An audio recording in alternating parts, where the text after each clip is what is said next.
당신은 지금 성공을 꿈꾸고 있나요? 그런데 이상하죠. 책도 많이 읽고 강의도 듣고 노력도 하는데 왜 여전히 제자리일까요? 철학자 소크라테스는 말했습니다. 진정으로 현명한 사람은 자신이 아무것도 모른다는 것을 아는 사람이다. 지금 이 순간 당신의 성공을 가로막는 건 바로 안다고 착각하는 그 마음일지도 모릅니다. 이 영상을 끝까지 보세요. 아는 척에서 벗어나 진짜 성공을 향해 나아가는 지혜를 얻게 될 테니까요. 안녕하세요, 여러분. 삶의 지혜를 전하는 채널 더 위즈덤 오브 워즈입니다. 오늘도 여러분과 함께 생각의 깊이를 더하고 삶의 방향을 다시 세우는 시간을 가져보려고 합니다. 오늘의 주제는 성공입니다. 하지만 단순한 성공이 아니라 지혜롭게 성공하는 법에 대한 이야기죠. 함께 시작해 볼까요? 성공을 가로막는 착각. 성공한 사람들의 공통점은 뭘까요? 재능, 인맥, 자본. 물론 그 모든 요소들이 도움이 될 수 있습니다. 하지만 그보다 더 근본적인 공통점이 하나 있습니다. 바로 배우는 자세를 멈추지 않는다는 것입니다. 우리는 흔히 나는 이제 알 만큼 안다고 생각합니다. 그래서 더 이상 질문하지 않고 새로운 것을 받아들이지 않죠. 그 순간부터 우리는 멈춥니다. 지식은 늘어나도 지혜는 자라지 않죠. 소크라테스는 이미 2400년 전에 이 사실을 꿰뚫고 있었습니다. 그는 나는 내가 아무것도 모른다는 것을 안다고 말했습니다. 이것은 겸손이 아니라 진짜 현명함의 시작이었습니다. 현대사회와 소크라테스의 교훈. 1. 배움은 성공의 숨은 무기다. 우리는 지금 인류 역사상 가장 많은 정보가 쏟아지는 시대에 살고 있습니다. 스마트폰 하나면 세상의 거의 모든 지식을 검색할 수 있죠. AI, 빅데이터, 자동화 기술은 하루가 다르게 발전하고 있고 변화의 속도는 상상을 초월합니다. 하지만 질문 하나 던져봅시다. 정보를 아는 것과 지혜롭게 아는 것은 같을까요? 소크라테스는 지식 그 자체보다 배우는 태도에 더 큰 가치를 두었습니다. 그는 자신이 아무것도 모른다는 것을 인정했고 그 인식이 바로 지혜의 출발점이라 말했죠. 현대사회에서도 이 교훈은 유효합니다. 정보는 누구나 접근할 수 있지만 그 정보로부터 본질을 파악하고 의미를 해석할 수 있는 사람은 극소수입니다. 예를 들어볼까요? 두 사람이 똑같이 마케팅 이론을 공부했습니다. 한 사람은 그것으로 자기 주장을 강화하려고만 하고 다른 한 사람은 그 이론의 한계와 가능성을 모두 고민하며 질문합니다. 누가 더 깊이 있는 전문가가 될까요? 진짜 배움은 지식을 쌓는 것이 아니라 기존의 사고를 해체하고 다시 쌓아 올리는 과정입니다. 그건 쉽지 않고 고통스럽지만 바로 그 고통이 성장의 증거입니다. 성공한 사람들의 공통점을 보면 그들은 끊임없이 책을 읽고 피드백을 받고 낯선 지식에 도전합니다. 스티브 잡스, 일론 머스크, 워런 버핏. 이들은 모두 자신을 학생이라 부르기를 주저하지 않았습니다. 이 시대의 진짜 경쟁력은 모든 것을 아는 사람이 아니라 끊임없이 배우려는 사람입니다. 2. 나는 안다는 착각이 가장 위험하다.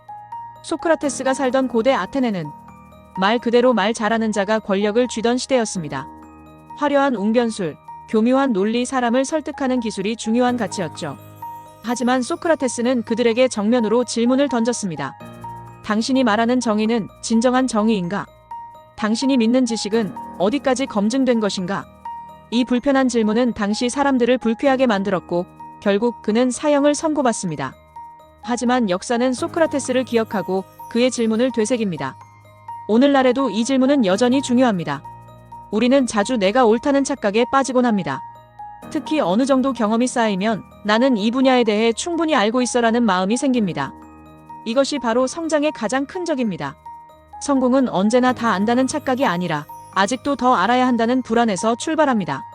예를 들어 한 스타트업 CEO가 초기에 약간의 성과를 거둔 후 팀원들의 의견을 무시하고 자기 방식만 고집하게 됩니다. 그 결과는 뻔하죠. 시장의 변화에 대응하지 못하고 도태됩니다. 반대로 어떤 리더는 회의 때마다 나는 이 분야에 무지하니 너희들의 의견이 절대적으로 필요하다고 말합니다. 그 팀은 의견이 자유롭고 혁신이 끊이지 않습니다.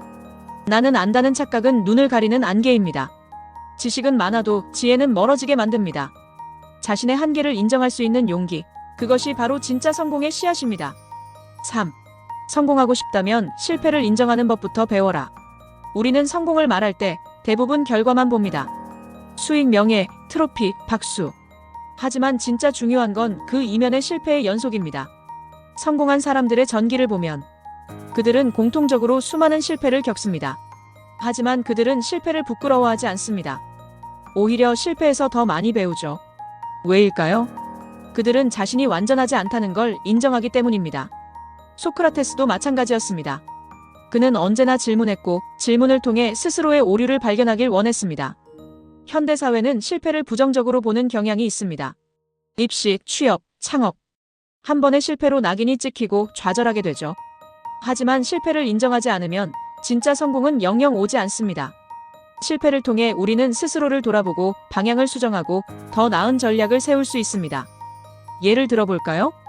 한 창업자가 첫 번째 사업에서 완전히 실패했습니다. 그런데 그는 그 이유를 냉정하게 분석하고 두 번째 사업에서는 그 경험을 바탕으로 완전히 다른 접근을 시도했습니다. 결과는 대성공이었죠. 성공을 위해서는 자신이 실패할 수 있음을 인정하고 그 실패를 학습의 재료로 삼을 수 있어야 합니다. 실패를 피하려 하지 마세요. 실패를 인정할 수 없는 자신을 경계하세요. 소크라테스는 말합니다. 나는 모른다. 그 말 속에는 실패도 무지도 가능성도 함께 담겨 있습니다. 성공을 향한 첫걸음은 나는 모른다에서 시작된다. 진짜 성공을 원한다면 가장 먼저 해야 할 일은 스스로를 의심하는 것입니다. 나는 정말 아는가? 내가 믿는 이 생각이 정말 진실인가? 이 질문이 불편하게 느껴진다면 당신은 지금 가장 중요한 문 앞에 서 있는 겁니다. 소크라테스는 우리에게 이렇게 말하는 듯합니다. 배우는 자가 되라. 그러면 너의 길이 열릴 것이다. 이 시대를 살아가는 우리에게 필요한 것은 완벽한 지식이 아니라 끊임없이 배우고자 하는 용기입니다. 오늘 영상 어떠셨나요? 여러분이 진정한 성공을 꿈꾸신다면 아는 척보다는 모르겠어요라는 용기를 선택해보세요. 그 말 한마디가 여러분을 완전히 새로운 길로 이끌어줄 것입니다. 이 영상이 여러분의 생각에 작은 울림이 되었다면 좋아요와 구독, 알림 설정 잊지 마시고요. 여러분의 경험이나 생각도 댓글로 함께 나눠주세요. 우리는 서로의 지혜가 될 수 있으니까요. 다음 영상에서도 삶의 지혜로 다시 찾아오겠습니다. 끝까지 시청해주신 여러분 진심으로 감사드립니다.